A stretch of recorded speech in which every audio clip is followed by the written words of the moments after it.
Hello friends, welcome back to my mini blog. বিয়ের পর এটা প্রথম বেরিয়েছিলাম ঘুরতে। তো অনেকদিন ধরেই ভাবছিলাম দুর্গাপুরের এই ব্যারেজের এখানে একটা খুব সুন্দর সন্ধ্যের আরতি হয়, তো সেটা দেখার জন্য। বাট অনেকদিন ধরেই প্ল্যান করে আমাদের যাওয়া হয়ে উঠছিল না, তো আজকে ফাইনালি চলে গিয়েলাম। তো এখানে এসেই চারিদিকে দেখি প্রচুর লোকজন, মানে হয়তো এই আরতির জন্যই সবাই এসেছিলো। তো এখানে আমি একটু এসে কেক মেরে নিচ্ছিলাম, তারপরেই নৌকা দেখে চলে গেলাম একটু সফর করতে।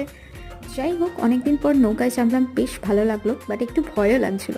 নৌকা থেকে নেমেই দেখি যে পাড়ে অলরেডি ওই সন্ধ্যের আরতি শুরু হয়ে গেছে।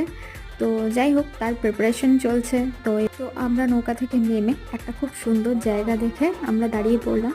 তো এখানে দেখছি অনেক লোকের ভিড় হয়ে গেছে এগুলো দেখার জন্য। তো অলরেডি আমাদের আরতি শুরু হয়ে গেছে। এই আরতিটা জাস্ট দেখে আমার মুগ্ধ হয়ে গিয়েছিলাম, অনেক দিনের ইচ্ছা ছিল। তো বেশ ভালো লাগলো, সন্ধ্যাটা ভালো কাটলো। চলো দেখা হচ্ছে নেক্সট ব্লগে।